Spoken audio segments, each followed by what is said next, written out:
Morning BCom part 2।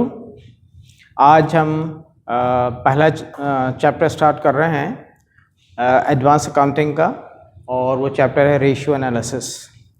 Ratio analysis जो chapter है आपका इसका दूसरा नाम है एनालिसिस ऑफ फाइनेंशियल स्टेटमेंट। इसके अंदर हम बिजनेस की रेशियो एनालिसिस करते हैं और इसके साथ साथ बिज़नेस की प्रॉफिटेबिलिटी के रेशियो मालूम किए जाते हैं, बिज़नेस के फाइनेंस के रेशियो मालूम किए जाते हैं, और जो बिज़नेस के एसेट्स वगैरह हैं उनकी मेजरमेंट जो है वो की जाती है।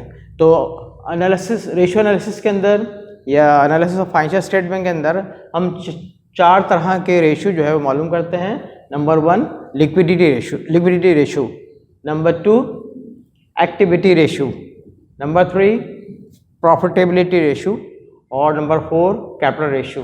तो लिक्विडिटी रेशियो जो है इसके अंदर हम बिजनेस की लिक्विडिटी मालूम करते हैं, जिसमें करंट एसेट्स और करंट लायबिलिटीज़ को इन्वॉल्व किया जाता है। दूसरे नंबर पे एक्टिविटी रेशियो है। एक्टिविटी रेशियो में हम बिजनेस की जो ऑपरेशनल एक्टिविटीज़ हैं, प्रॉफिट से मुताल्लिक, उसके एक्सपेंसेस से मुताल्लिक, उसकी रनिंग कॉस्ट से मुताल्लिक रेशियोज़ वगैरह मालूम करते हैं। तीसरे नंबर पर है प्रॉफिटेबिलिटी रेशियो। जैसे कि आपको नज़र आ रहा है कि प्रॉफिट का लफ्ज़ यूज़ हो रहा है, तो इसके अंदर हम बिजनेस का जो प्रॉफिट होता है उसका हम रेशियो पता करते हैं दूसरी चीज़ों से। मिसाल तौर पे प्रॉफिट के रेशियो हम पता करते हैं एक्सपेंसेस के कंपेयर करते हैं एक्सपेंसेस के साथ, या प्रॉफिट को हम कंपेयर करते हैं सेल्स के साथ, या हम प्रॉफिट को कंपेयर करते हैं बिजनेस के टोटल एसेट्स के साथ। और भी चीज़ें इसके अंदर हम देखेंगे। चौथे नंबर पर कैपिटल रेशियो है।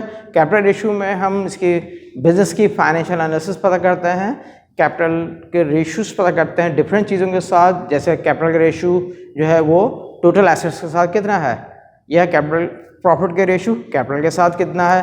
तो ये चीज़ें इसके अंदर मालूम करते हैं। तो पहले हम देखते हैं, मैं आपको फार्मूला एक्सप्लेन करूँगा।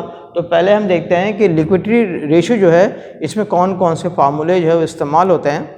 तो ये चैप्टर आसान है, छोटे छोटे फार्मूले इसके अंदर इस्तेमाल होते हैं। वो बेसिक चीज़ है कि आपको फार्मूले याद होने चाहिए।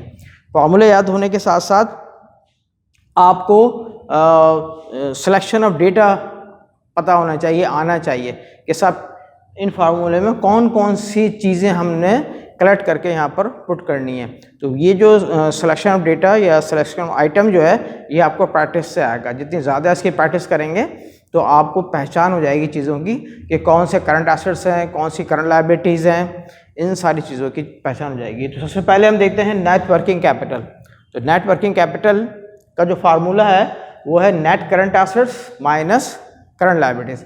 अब नेट करंट एसेट्स के अंदर जैसे फर्स्ट करें कि आप अकाउंट से भी ले रहे हैं तो उसमें बैड डेट्स माइनस करके लेते हैं, और फिर करंट लायबिलिटीज़ जो भी हमारी वो आ जाएंगी। मिसाल पर accounts payable, notes payable, bills payable वगैरह, वो करंट जो भी अवेलेबल होंगी करंट लायबिलिटीज़ वो यहाँ पर हम रख के net current assets current liabilities minus करेंगे तो हमारा नेट वर्किंग कैपिटल आ जाएगा। दूसरे नंबर पर है वर्किंग कैपिटल। वर्किंग कैपिटल के मायने क्या है? वर्किंग कैपिटल के मायने ये होते हैं कि वो पैसा या वो फंड जो बिजनेस को चला रहे हैं, डे टू डे ट्रांजेक्शन में वो इस्तेमाल हो रहे हैं। डे टू डे ट्रांजैक्शन में लेन देन के अंदर जो पैसा इस्तेमाल हो रहा होता है उसको हम वर्किंग कैपिटल कहते हैं। वर्किंग कैपिटल जो होता है वो बिज़नेस को सर्कुलेट रखता है, बिज़नेस को एक्टिव रखता है। जैसे फर्ज करें हमारी बॉडी में जो ब्लड है, ब्लड सर्कुलेशन जो है, ये ब्लड जो है हमारा वर्किंग कैपिटल है हमारी बॉडी का। तो इसी तरह बिज़नेस में जो पैसा डेली ट्रांजेक्शन में यूज होता है उसको वर्किंग कैपिटल कहते हैं। तो वर्किंग कैपिटल का फार्मूला क्या है? Current assets minus current liabilities. ठीक है। तीसरे नंबर पे हम आते हैं करंट रेशियो की तरफ। Current ratio is a ratio between current assets and current liabilities. इसका फार्मूला है current assets divided by current liabilities. उसके बाद फिर हम बात करते हैं क्विक रेशियो की। क्विक रेशियो का फार्मूला क्या है? Quick assets divided by current liabilities. अब क्विक एसेट्स क्या होते हैं? क्विक एसेट जो होते हैं, क्विक एसेट जो हैं वो करंट एसेट्स में से ही 4 ऐसे एसेट्स होते हैं जो क्विक एसेट्स होते हैं। अब वो क्विक एसेट्स क्या होते हैं? कैश, अकाउंटेबल, नोट्सेबल एंड मार्केटेबल सिक्योरिटीज़। तो ये 4 जो हैं क्विक एसेट्स कहलाते हैं। ये क्विक एसेट जो है करंट एसेट्स में से ही आते हैं, यानी करंट एसेट्स में से ही 4 एसेट्स होते हैं जो कि क्विक, ये हमारे क्विक एसेट्स भी हैं एज वेल एज ये हमारे करंट एसेट्स भी हैं। तो यहाँ पर क्विक एसेट्स का फार्मूला ये है, 4 हम ये एसेट यूज़ करेंगे। अगर हम ये है इंटरनेशनल अकाउंटिंग स्टैंडर्ड जो है उसमें क्विक एसेट्स ही 4 हैं, लेकिन हम कैम्ब्रिज की तरफ जाते हैं तो हमारे पास क्विक एसेट्स का फार्मूला यह है कि current assets minus inventory. Cabinet system ये कहता है कि करंट एसेट्स जितने भी हैं उसमें से अगर आप इन्वेंट्री को माइनस कर दें तो you will get quick assets. उसके बाद एक फार्मूला है super quick ratio. Super quick ratio का फार्मूला क्या है? Cash plus marketable securities divided by current liabilities. इस फार्मूले को यूज़ करके हम सुपर क्विक रेशियो जो है वो मालूम कर सकते हैं। तो यहाँ पर जो 4 ये क्विक एसेट्स हैं, कैश के बारे में तो जानते हैं। अकाउंट्स क्या है? वो तमाम वसूल तलब जो कस्टमर से या पार्टी से आपने लेना है। नोट्स क्या है? वो तमाम प्रॉमिसरी नोट की वसूलियाँ जो हमारे कस्टमर्स ने हमें प्रॉमिस करके दिए हुए हैं, ठीक है। और मार्केटेबल सिक्योरिटीज़ क्या है?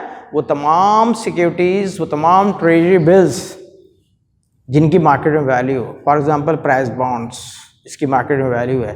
For example different treasury bill होते हैं, प्रॉमिसरी नोट्स होते हैं, ये सब मार्केट, ये जिसकी मार्केट के अंदर वैल्यू हो उसको मार्केटेबल सिक्योरिटीज़ जो है वो कहा जाता है।